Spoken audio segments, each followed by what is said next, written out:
Hello, I'm your host. My name is Charlie McKinney. This is my sign name. And I'm Linda Frazier. My sign name is this. We'd like to welcome you to On the Other Hand. It's a program about sign language and the deaf community. And we're going to learn from deaf people themselves. I find sign language very interesting. It's a very complex and fascinating language. Do you use the same sign language talking to your deaf friends as you do with me? No, not really. With deaf people, I typically use American Sign Language, ASL. It's a really unique and beautiful language with the structure and grammar.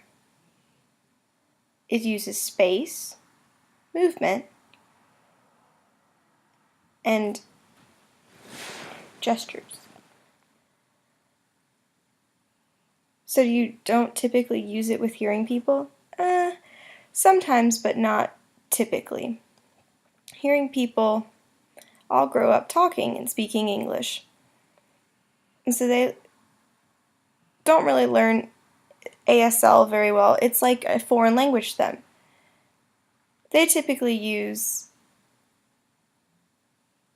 ASL but change it into English word order.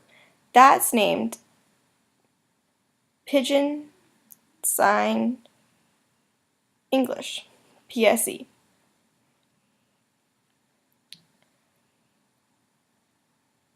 I understand PSE.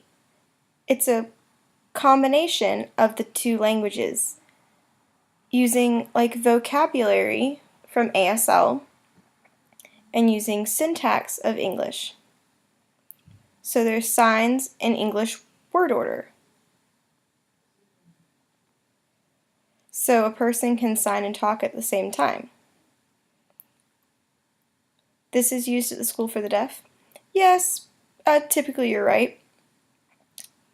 Teachers of the deaf are typically all hearing and don't know ASL. But remember, all deaf people don't understand PSE. When the hearing people sign,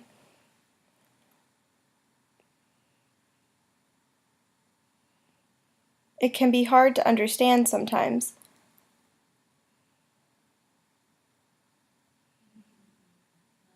And to communicate ideas and concepts and information.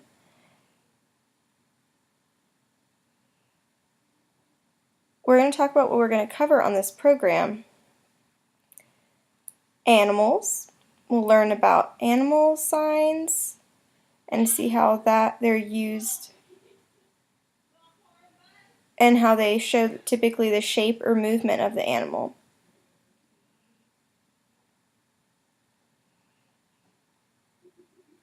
ASL has no to be verb, and so in this program we'll show that and how PSE uses to be verbs.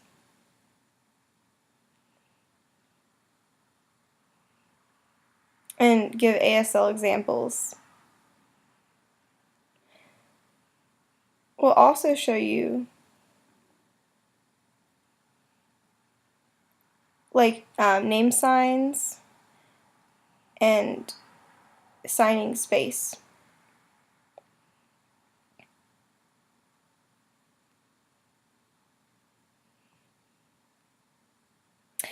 ASL has a special system called classifiers, simplified as CL, and it, depending on the place and movement, there's a long list of classifiers that can be used, and we'll discuss that later in this program. Classifiers we'll see make by hand shape F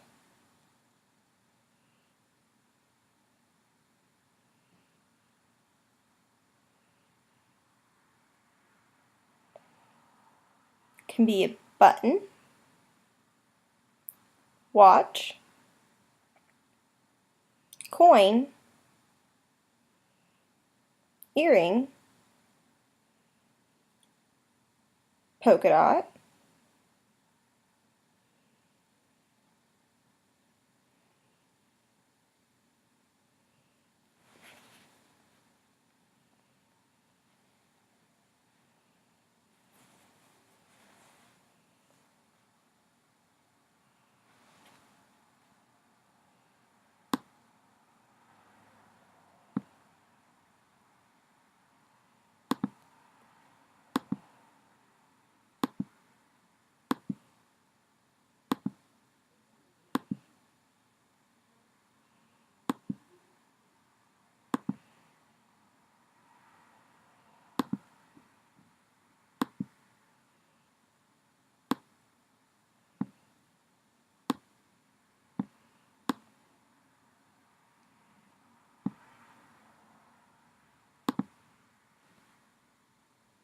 So we're going to talk about signing space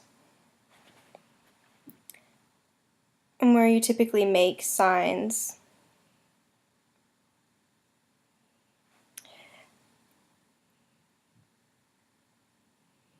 You need to see expressions, mouth movement, and body positioning.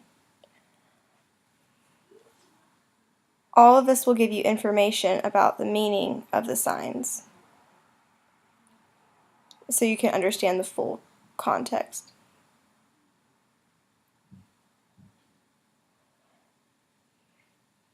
Normally the signing space is right in front of a person from the head out to the waist and on the sides of the body, comfortable elbow distance. I'm going to show you, if you can only see the hands, where's the male? So you saw where is my male, but did you see how I was worried about the male? Because you couldn't see my facial expressions. Where's my male? See the difference? You saw how I was worried about my male not arriving. And that is why you need the whole signing space to understand the sentence. You need to see my mouth movements. Sometimes there is large signing for if you're in a big group of people, or if you're trying to make a point, like no, or finally.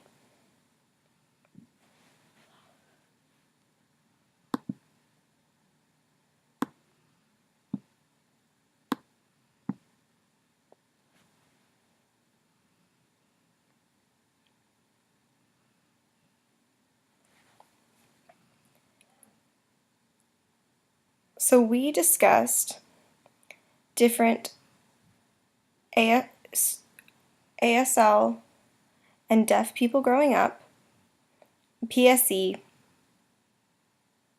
are very different signing for hearing people.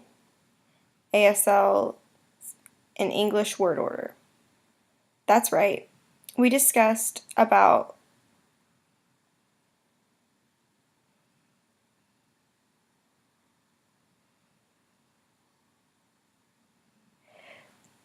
different tenses and using signs for those, right? Right. Point is to use, can be used am. I'll show you.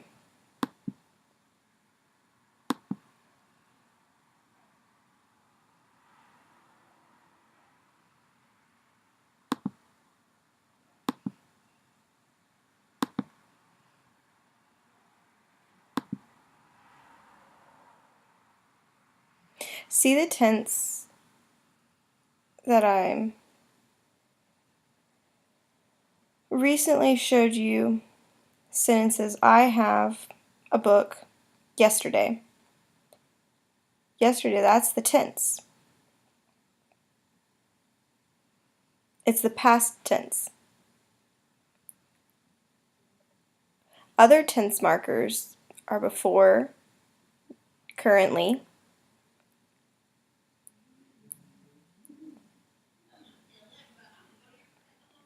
and today.